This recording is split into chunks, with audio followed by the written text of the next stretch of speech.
and welcome here to TalkFCB, and welcome back to the channel here today, guys, where we do have plenty more Barca news to discuss as we start to build up to a Clasico coming this weekend. And of course, we've also got all of the very latest transfer news with Ronald Araujo's future under the microscope. We're going to be talking today about Rafael, Leao as well, plus our search for a number 9 at Barca. And could that search even take place in this January transfer window, guys? We're going to be talking all about it today, so come on, and let's do this. Because indeed, guys, today's Barca news roundup is coming to you courtesy of Manscaped here today. Because obviously, we've had Christmas, we've had the new year, but now you've got to start planning. You've always got to be thinking ahead here about Valentine's Day. You've got about a month or so now until that all kicks off, guys. So maybe if you don't even have a Valentine yet, well, maybe it is time to start working on that. And well, Manscaped are here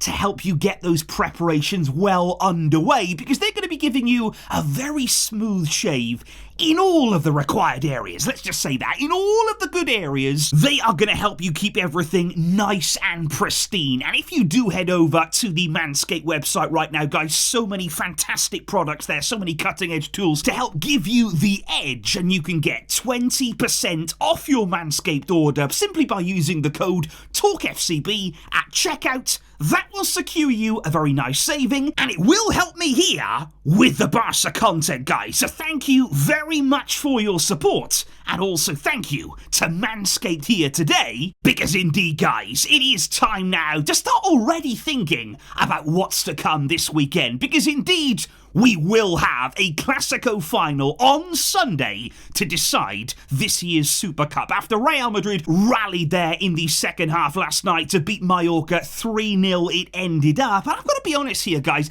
I'm excited about having a Clasico, and very early on in the year, because obviously Barca here, we had a tricky end to 2024. You know, we started the season so well, then it all just fell away a bit, it all got a little bit messy. But I think now at the start of a new year, we started with back-to-back wins, back-to-back clean sheets, and I think having a Clasico now, a real test against Real Madrid, nice and early on, it'll give us a really good indicator of where we are as a team. You know, a lot of people talk about, oh, are we back? Are we back in form? And I think a lot is going to be decided on Sunday. It is going to tell us a lot about exactly where Barca are, and ultimately, we can put down an early marker. You know, we beat Real Madrid in the last Clasico in absolutely emphatic fashion. Some time now has gone by since that game. Of course, now, in terms of the La Liga title race, there is very, very little to separate us at the top.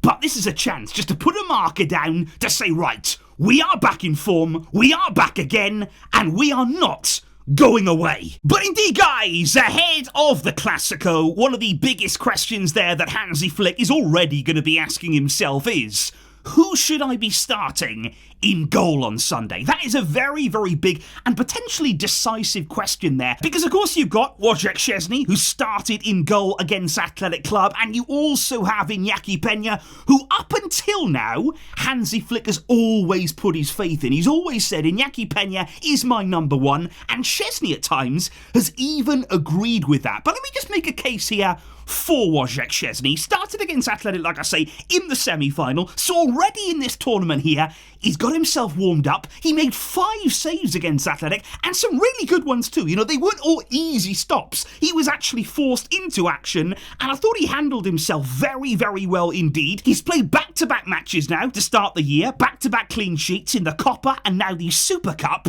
And it's a big opportunity for him in a big game, but of course he comes with so much experience. And I would just argue here that if you were to sort of switch back to Iñaki Peña, he'd actually be coming into this game here, a massive game against Real Madrid, relatively cold. You know, this is a guy who hasn't played since the 21st of December. We've had the Christmas break. He hasn't played yet this year. So I think it's a real opportunity to say, okay, Szczesny, show us what you can do. And I think it's a great chance and a unique chance for Hansi Flick with Szczesny here, because he doesn't have to hurt the confidence of Iñaki Peña by playing Szczesny. It won't necessarily do that, because you could say to Peña, look, in the semi-final, I was going to play you. You were going to continue to be my number 1.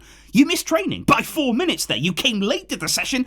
I had to drop you. And now that obviously Szczesny has played the semi, well, obviously he'll now play the final. So you could actually excuse playing him there, not hurt the confidence of Iñaki Peña, and just see what Wojciech Szczesny can do. I think we've wanted to see him tested. We've wanted to see him in a big game. It is the Super Cup. It's an important final, but it's not the biggest game ever. It's not the Champions League final. It's not a make or break game in La Liga. This is an opportunity to see what he's got, to see if he can handle the pressure again at this stage in his career. And based on what he did in the semi-final, guys, for me, I would back him. However, guys, ahead of Sunday's meeting against Real Madrid, there are also plenty more questions and lots more doubts swirling around Barcelona right now when it comes to the transfer window, because it seems as though we are going to be active here in the January transfer window, or maybe one of the big parts of that could be Ronald Araujo's future, because I've got to be quite honest with you right now, and I know many Barcelona fans feel the same way.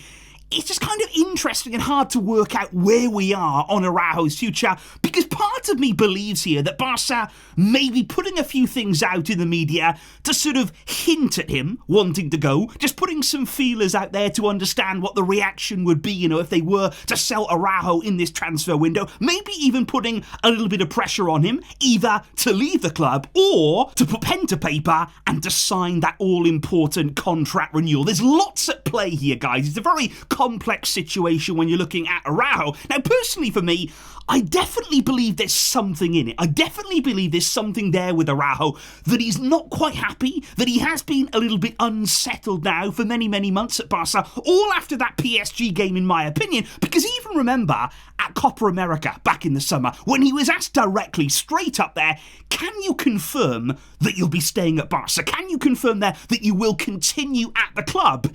He wouldn't say that. He would not guarantee, and even now remember, as one of the Barcelona captains, that he'd be staying at the club. And then, of course, Araujo did pick up that lengthy injury there. We've barely seen him at all so far this season. So then, obviously, lots more things are at play. For instance there, when Araujo picked up that injury, did Barca's plan change at all? It's another injury. He's had lots of injuries during his time at Barca and, of course, away with the national team. And when that happened, did that renewal offer change at all? Behind the scenes, is Araujo asking for money here that Barca don't really want to pay at this stage? So there's lots going on. And my big issue right now, my big concern is, if Barca are indeed going to sell Araujo, if he comes to the club and says, okay, I don't really want to continue, I don't want to sign a renewal, I'd like to leave, my problem is, I'm scared of Barca negotiating. I am scared of them negotiating a sale for a player as good as Araujo is. Because already now we're hearing, a few rumours here and there, that in Italy, they think that 30 million would be enough to sign Araujo. Ronald Araujo, 30 million. Is that a joke? Are we messing around here? Are we part of some sort of weird simulation?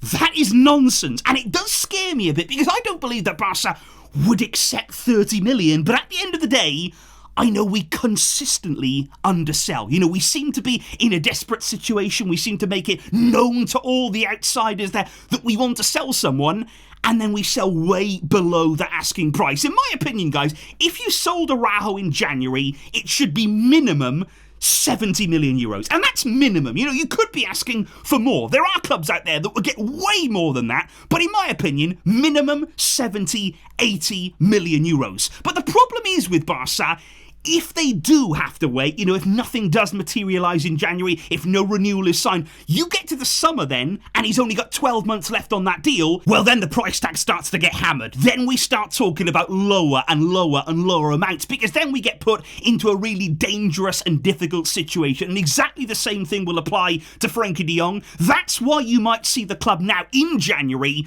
try to be proactive, try to make something happen from somewhere. Either you go, we try to push you towards the exit door, or you get that renewal done, you get that renewal signed. We don't really want to be waiting until the summer to really understand what's going to happen with these players. And it's also interesting this month that Eric Garcia's future is also going to be linked probably to Ronald Araujo, because if Araujo goes, if he does indeed leave the club, we're not going to let two centre-backs go in one transfer window without nothing else coming the other way. So Araujo probably, if he does go, Eric Garcia will stay, but if Araujo does stay, then Eric Garcia will leave. So there's lots happening here, lots of wheels are turning. Where will we end up?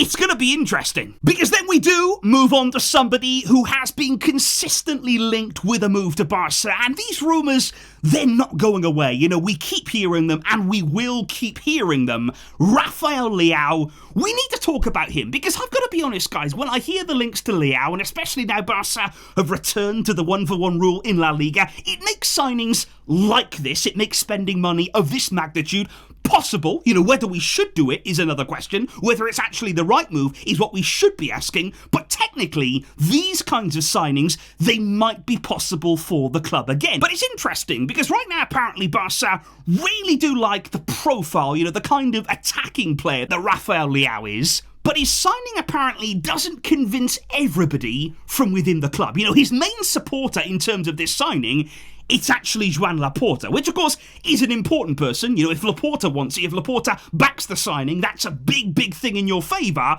But not everybody is convinced. And actually, I kind of share some of these concerns because as much as Leao, he can be absolutely phenomenal. And what I often hear about him, you know, from people in Italy, from commentators there, from analysts, is that when he wants to be, he can be absolutely unstoppable. You know, when Rafael Leao is in full flow, he is an absolutely incredible player there. One of the most dangerous players in the world of football when he's in the mood. But I guess that's my big concern. You know, when you're talking about players being in the mood, you know, when they want it enough, when they really want to be that kind of player, we're looking for consistency here. And particularly at Barca, apparently, there are concerns about his defensive work. You know, the kind of player that he is going forward, nobody's questioning that, but it is about the work rate. It is buying into what we're trying to build here at Barca. And I think my big question would be, Rafael Leao under Hansi Flick, would he buy into that? And would Flick ultimately get him working? Would he get him locked in? Would he make it so that Leao wants it every week, every minute there, and that he's working hard consistently to get the most out of his ability? Because then I would understand, okay,